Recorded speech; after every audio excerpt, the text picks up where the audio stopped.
Петропавл гуманитарлық техникалық колледжі Қазақ хандығының 550 жылдығын тойлау шараларына хат салысуда. Олар бұл тақырып аясында сыныптан тыс сағатын өткізді. Шараның маңыздылығы балаларға Қазақ хандығы құрылуының тарихы оқиғалар тізбегін еске түсіру, ұлы тұлғалардың ерліктерін насихаттай отырып, отансүйгіштікке тәрбиелеу.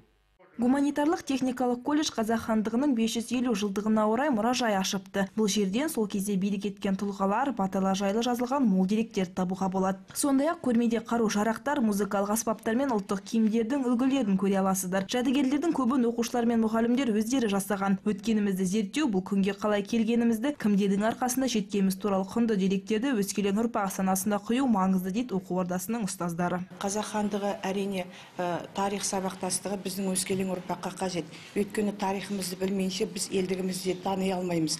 Ертедегі хандарымыз, билеріміз, батырларымыз барлығы да ел бірлігін, ел ынтымағын ойлаған.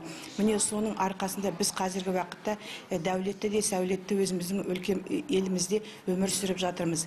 Өскелең ұрпаққа бұл үлкен тәрбие. Жиынға тарих ғылымдарының кандидаты Манаш Қозыбаев атындағы Солтүстік Қазақстан мемлекеттік университетінің доценті Сабыр Ыбыраев қатысты. Ол мемлекетіміздің тарихы, ел аумағында ұйымдастырылып жатқан шараларға кеңінен тоқталды. Шара барысында қонаққа мерейтойлық медаль табысталды.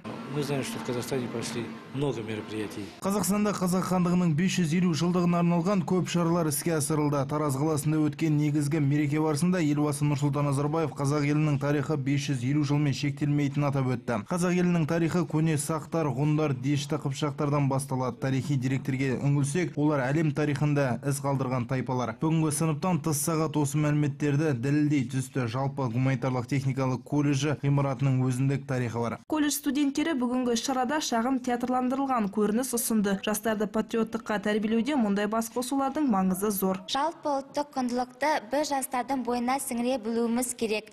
Президент тәсілі жолдауында мәңгілік ел қағидасына айрықша көңіл бөлуі тегін емес. Нұрлы жол болашаққа бастар жол.